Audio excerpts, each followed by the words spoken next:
In this video, I'm going to show you how to start trading with FBS. Now, the first thing you have to do, you want to create your FBS account and sign into your dashboard over here. For me, I just created a demo account for this purpose, just so I can actually show you how to start trading. So here, I'm going to go inside my demo account. It's going to be the same process if you use a live account.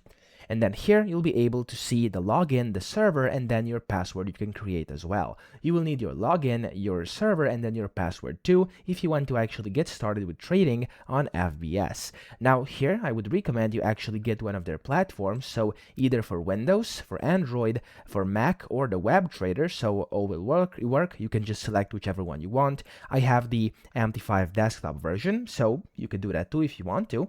And then here you can just go ahead and open up your MT5 on your computer, and you want to click on File, top left, and click on Open an Account.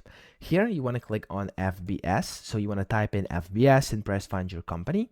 It's going to find FBS Markets, and to start trading, you want to click on Next, and you first want to connect your account. Now this is very important. Click on Connect to an existing trade account down here at the bottom, and as the login, it's going to be your account number, which I showed you earlier. There we go. I'm going to paste it in, and then the password is the one, of course, you set or was provided to you when you opened that account.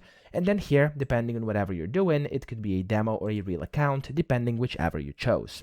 Here, you want to click on Finish, and whenever you do this, you'll get signed into FBS TradeStone demo, as you can see over here, and now you're actually connected, and you can start by trading on here with FBS. So you could do that by just clicking a new order up top. You could select your symbol, the type of order you want to do, and then here the volume, the stop losses, take profits, the fill policy, or you could also add a comment and then just sell or buy the specific type order, and then just like that, you basically started trading with FBS using their platform which they use, so it is MetaTrader 5. Now, that's it. I hope this video helped you out. If it did, please subscribe to the channel and help me out as well.